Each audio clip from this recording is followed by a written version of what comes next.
ইমামে আবু ইউসুফ রাহমাতুল্লাহ আলাইহি, এই ঠাকুরমার ধুরির গল্প বলছি না এগুলো।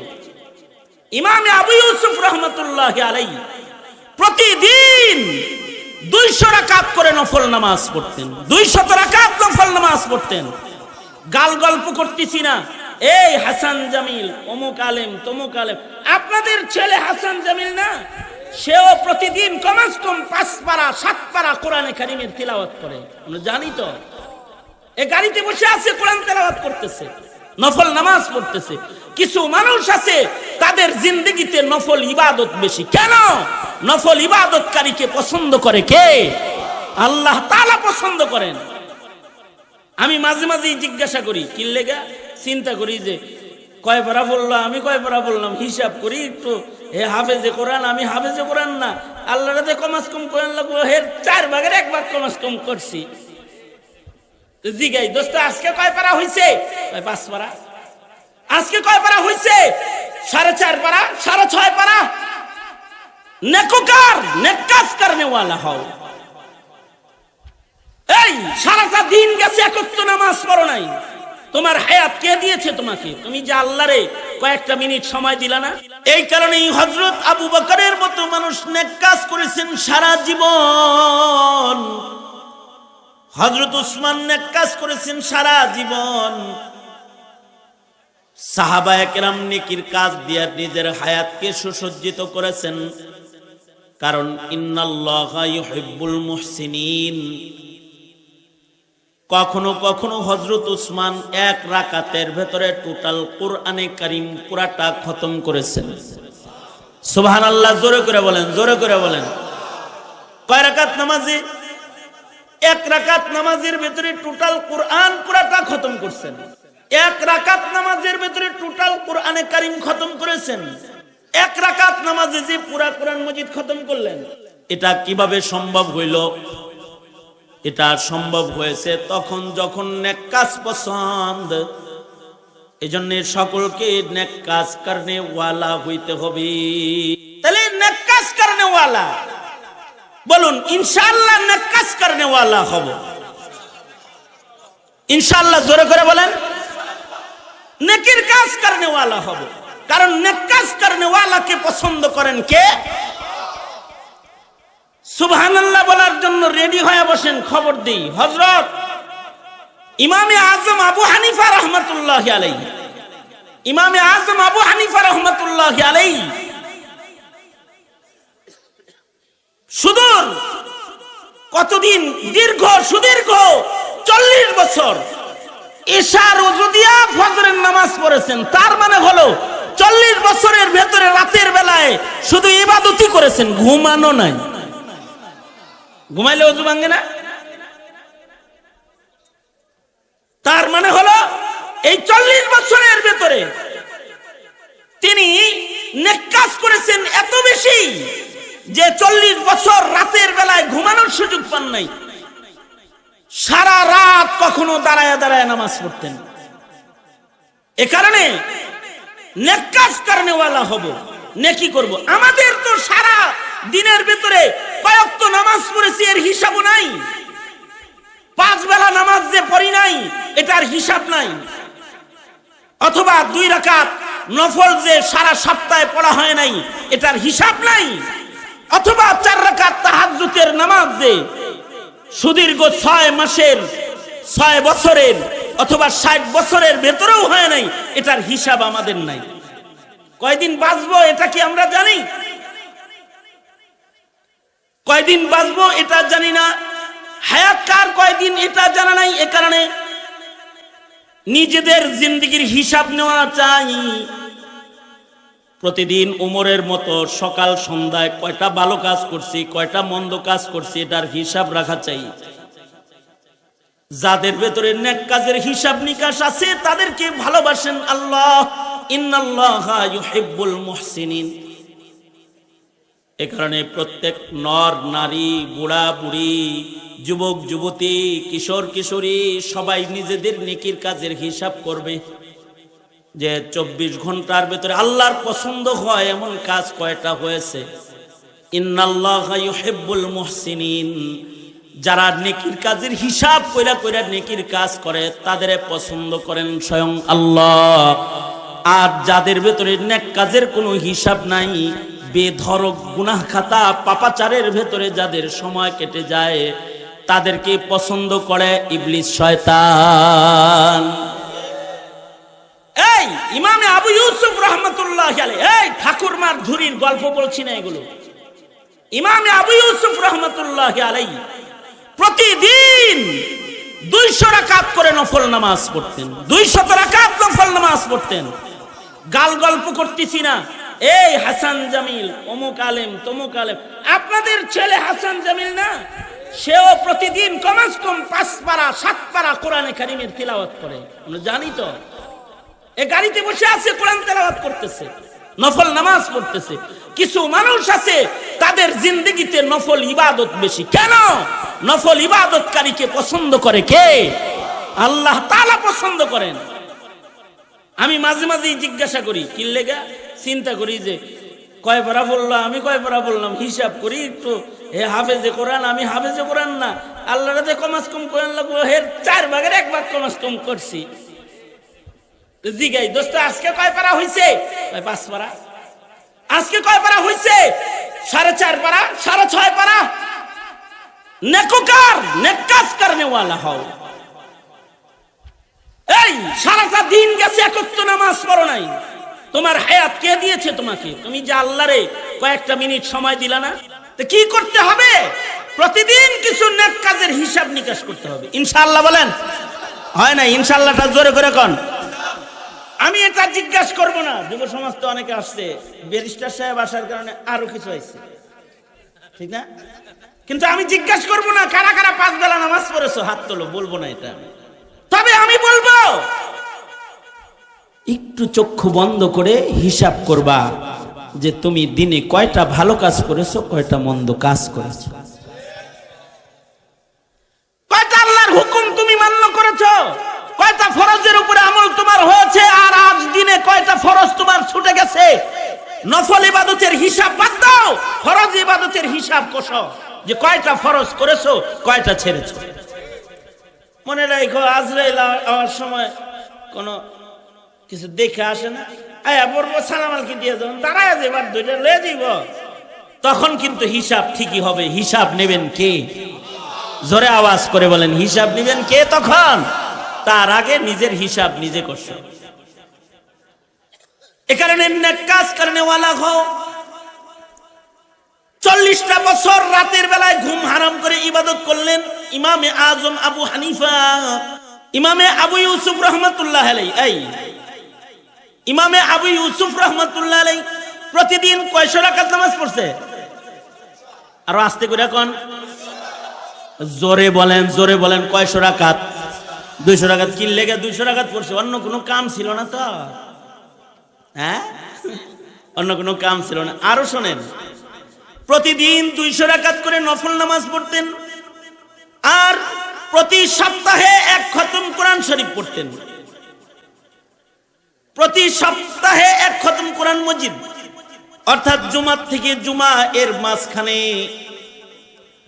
ইমামে আবু ইউসুফ রাহমাতুল্লাহ আলাইহির 1 খতম কোরআন মজিদ আলাদা তেলাওয়াত হইত। আর প্রতিদিন 200 রাকাত করে নফল পড়তেন নিয়মিত। ঘটনা কিন্তু এইটা না যে উনার কোনো কাম নাই দেখা উনি 200 রাকাত নফল নামাজ পড়ছে, আর কোনো কাম নাই না। দিনের বেলায় ছাত্র পড়াইতো, গবেষণার কাজ করত, আবার হাকিম হিসাবে বিচারপতির দায়িত্ব পালন করত। চিফ জাস্টিস ছিলেন ইমাম আবু ইউসুফ রাহমাতুল্লাহ আলাইহি। বাদশাহ হারুনুর রশিদের আমলে প্রধান বিচারপতি উনি। কি বিচারপতি? প্রধান বিচারপতির খাতায় নাম। তার মানে প্রধান বিচারপতির দায়িত্ব পালন করতেন, ছাত্র পড়াইতেন, ইলমের চর্চা করতেন, আবার বড় ব্যবসায়ী ছিলেন উনি।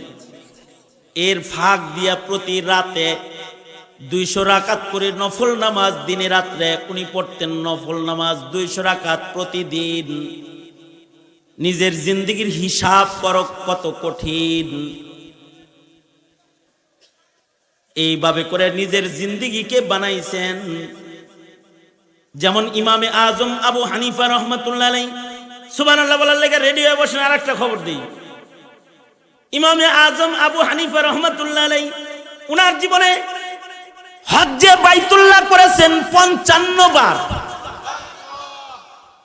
55 বার শুধু হজ্জে বাইতুল্লাহ করেছেন।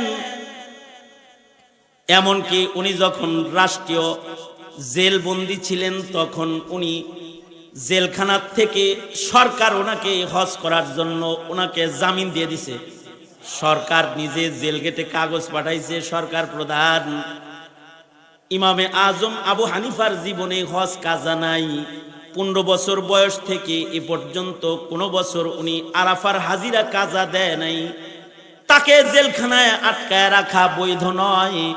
যাও নু'মান বিন সাবিতকে জেলখানা থেকে হজ করার জন্য জামিনে মুক্তি দিয়ে দাও। ইমামে আজম আবু হানিফাকে হজ করার জন্য মুক্তি দিয়ে দিলেন। আশ্চর্য, ইমাম জামিনে হজ্জে বাইতুল্লাহ শেষ করে আর বাড়িও যায় নাই, কারণ সরকার ওনাকে মুক্তি দিছে হজ করার জন্য। হজ শেষ করে আবার জেল কেটে যায় কয় হাজির। কিরকম জীবন যে 55 বছরের ভিতরে হজ্জে বাইতুল্লাহ কাজা নাই। কেন 55 বছর হজে গেলেন? কারণ হলো ওই জমানাটা ছিল ইলমি জমানা, যে আরাফা, মিনা, মুজদালিফায় মুহাদ্দিসদের বাজার বসতো, ফকিহদের বাজার বসতো। একদিকে হজে যাইতেন আর একদিকে ইলম হাসিল করতেন। বড় বড় মুহাদ্দিসদের সাক্ষাতে দামি দামি মাসাইলকে আলোচনা পর্যালোচনা করতেন হজের সফরে। কারণ মিনা মুজদালিফায় মুহাদ্দিসদের বাজার তো। 55 বছর পর্যন্ত লাগাতার হজ্জে বাইতুল্লাহ করেছেন। ইমাম আহমাস রহমাতুল্লাহ আলাইহি অনেক বড় একজন ইমাম। তিনি 70 বছর লাগাতার 70 বছরের ভিতরে ইচ্ছাকৃত একটা কবিরা গুনাহ করে নাই। কোন গুনাহ করে নাই। কত বছর? কথা কন না কেন? 70 বছর। আর আমাদের 70 ঘন্টার হিসাব যদি নিজেরা নিজে কষি তাহলে কি অবস্থা হবে? সাইদ ইবনে মুসাইয়িব সুদীর্ঘ 40 বছর পর্যন্ত আজানের আগে মসজিদে যায় বসে থাকছে। আর তাকবীরে উলা না মিয়া। তাকবীরে উলা তো অনেকেরই ছুটে না, কিন্তু উনি তাকবীরে উলা নয়, আজান দেওয়ার আগে মসজিদে ঢুইকা পড়তো 40 বছর। আর ঢুইকাই বলতো, আল্লাহ তুমি ডাকার আগে আইছি কিন্তু। আল্লাহু আকবার, জোরে করে বলেন আল্লাহু আকবার। এ আল্লাহ, তোমার মুয়াজ্জিনের ডাক দেওয়ার আগে তোমার ঘরে ঢুকছি। আল্লাহ, ময়দানে মাহশারের নামাজের হিসাবটা কঠিন বানায়ও না। কেমন নেক কাজ করনে ওয়ালা যে 40 বছর পর্যন্ত আজান দেওয়ার আগে মসজিদের ভিতরে ঢুকছে। ইমাম আব্দুল্লাহ ইবনুল মুবারক, যুগশ্রেষ্ঠ মুহাদ্দিস আব্দুল্লাহ ইবনুল মুবারক রহমাতুল্লাহি আলাইহি সারা জিন্দেগি রাতের বেলায় নামাজ পড়তেন। এমনকি গরমের দিনে ছাদের উপরে ঈশান নামাজ পড়ে দাঁড়িয়ে যেতেন। ফজর পর্যন্ত নামাজ পড়তেন। কখনো কখনো উড়ন্ত পাখি ওনার মাথার উপরে বসতো, মনে করতো যে এটা গাছ। হযরত উসমানের মাথার উপরে রুকুর হালতে, সেজদার হালতে উড়ন্ত পাখি আইসা পয়সা যাইতো, মনে করতো এটা গাছ। এত নিরিবিলি দাঁড়ায় দাঁড়ায় নামাজ পড়তেন। আব্দুল্লাহ ইবনুল মুবারককে জিজ্ঞাসা করা হয়েছে, এহে আব্দুল্লাহ ইবনুল মুবারক, আপনার কাছে কোন জিনিস পছন্দের? তো আব্দুল্লাহ ইবনুল মুবারক বলে, আমার কাছে 2টা জিনিস পছন্দের। ইবনুল মুবারকের ছাত্ররা আব্দুল্লাহ ইবনুল মুবারককে জিজ্ঞাসা করেছে, আপনার কাছে কোন কোন জিনিস পছন্দের? ইবনুল মুবারক বলে, আমার কাছে 2টা জিনিস পছন্দের। আমার একটা পছন্দের জিনিস হলো সানাদুন আলী, আলী সনদওয়ালা ইলম আমার পছন্দের। সনদ সনদ সনদের অনেক দাম। মাদারেসে কওমিয়াতে সনদের অনেক দাম। এখানে বুখারী যখন খতম হয় যাকে তাকে দিয়ে খতম করায় না, যার সনদ আলী, বড় মানুষের ছাত্র যে তারে দিয়া আইনা বুখারী খতম করায়। শাইখুল হাদিস আল্লামা আজিজুল হক রহমতুল্লাহ আলাইহির সারা বাংলাদেশে বড় দাম ছিল কেন? ওনার ইলমি সনদ বড় আলী। শাব্বির আহমদ উসমানী রহমতুল্লাহ আলাইহির কাছে সরাসরি বুখারী শরীফ তিনি সোহবতে থাইকা পড়েছেন এবং ব্যাখ্যা লিখেছেন। শাইখুল ইসলাম আল্লামা আহমদ শফি রহমতুল্লাহ আলাইহির এত দাম কেন ছিল? এই দামের একটা কারণ হলো ওনার সনদ আলী। হুসাইন আহমদ মাদানী রহমতুল্লাহ আলাইহির সিনা বরাবর বৈশা বুখারী শরীফ পুরাটা পড়ছেন। সনদ আলী হওয়ার কারণে শাইখুল ইসলাম আল্লামা আহমদ শফির দাম, সনদ আলী হওয়ার কারণে শাইখুল হাদিস আল্লামা আজিজুল হকের দাম, সনদ আলী হওয়ার কারণে বড় বড় মুহাদ্দিস হযরতদের দাম। কুমিল্লার মানুষ ছিলেন আশরাফ আলী রহমতুল্লাহ আলাইহি। এই কুমিল্লার থেকে ঢাকায় যায় 6 মাদ্রাসায় বুখারী পড়াইতো সনদ আলী। সনদ সনদ এই শিক্ষার সনদ আছে। এই শিক্ষার সনদের শেষ মাথায় স্বয়ং আল্লাহ। এই সনদের শেষ মাথায় হলো আল্লাহ। আর দুনিয়াবী শিক্ষা যেটা, এটার কোনো সনদ মনদ নাই। এটা হঠাৎ কইরা মন্ত্রণালয় থেকে জন্ম নেয়। এর কখনো ব্যাঙ্গের লাভ, কখনো হাঁসের ডাক, কখনো সাইকেল সাইকেল, পেট্রোল পেট্রোল হয়ে বাইর হয়। কিন্তু দ্বীনি শিক্ষার প্রত্যেকটা কথার সনদ আছে। সনদ সনদুন আলী। ইবনুল মুবারক বলে আমার কাছে আলী সনদের অনেক দাম। মুহাদ্দিসদের কাছে আলী সনদের দাম ছিল। এ কারণে মুহাদ্দিসরা একটা হাদিস শোনার জন্য শত শত মাইল সফর করেছে। বুখারী শরীফে আছে হযরত জাবির বিন আব্দুল্লাহ রাদিয়াল্লাহু আনহু, উনি মদিনার থেকে পায়ে হাইটা সুদূর কুফা পর্যন্ত গেছে একটা হাদিস শোনার জন্য। যেমন যাদের কাছে ইলমের দাম, তারা 2 মাইল হাইটা আইছে একটা হাদিস কোরআনের কথা শোনার জন্য। যে না আইছে কি শোনার জন্য আইছে? একটা ভালো কথা শুনতে আইছে। ভালো কথার অনেক দাম অনেকের কাছে। আলী সনদের অনেক দাম। জাবির বিন আব্দুল্লাহ সুদূর মদিনা থেকে কুফা পর্যন্ত পায়ে হাইটা গেছে। আব্দুল্লাহ ইবনে উনাইস নামক এক সাহাবী কুফায় থাকে, যার কাছে নবীজির একটা সরাসরি হাদিস আছে। এটা শোনার জন্য গেছে, অথচ এই হাদিস উনি আরেকজনের ওয়াসে তার মাধ্যমে আগে শুনছেন, কিন্তু সরাসরি উস্তাদের কাছে পড়ার লেগে চলে গেছে। যায়া একেবারে কুফা পর্যন্ত যায়া দরজায় দাঁড়ায় সালাম দিছেন, আওয়াজ দিছেন। আব্দুল্লাহ ইবনে উনাইস দরজা খুলেছেন। খুলে বলে, কে? কয় আমার নাম জাবির বিন আব্দুল্লাহ। সাহাবী জাবির? জি সাহাবী জাবির। কেন সফর করে আসছো আমার কাছে? কয় আপনার কাছে একটা হাদিস আছে, ওইটা শুনতে আইছি। দরজায় দাঁড়ায় হাদিসটা শ্রবণ করেছে, বাস হাদিসটা শুনে চলে গেছে। হাদিসটা শুনে শুধু এই একটা হাদিস শোনার জন্য মদিনা থেকে কুফা পর্যন্ত পায়ে হাইটা গেছে, আবার পায়ে হাইটা ফেরত আইছে। সানাদুন আলী, সরাসরি সাহাবীর কাছ থেকে একটা হাদিস শোনার জন্য এই লম্বা সফর করেছেন। ইবনুল মুবারক বলে আমার কাছে 2টা জিনিস অনেক প্রিয়, তার ভেতরে একটা হলো সানাদুন আলী, আর একটা হলো বাইতুন খালি, খালি ঘর আমার কাছে পছন্দ।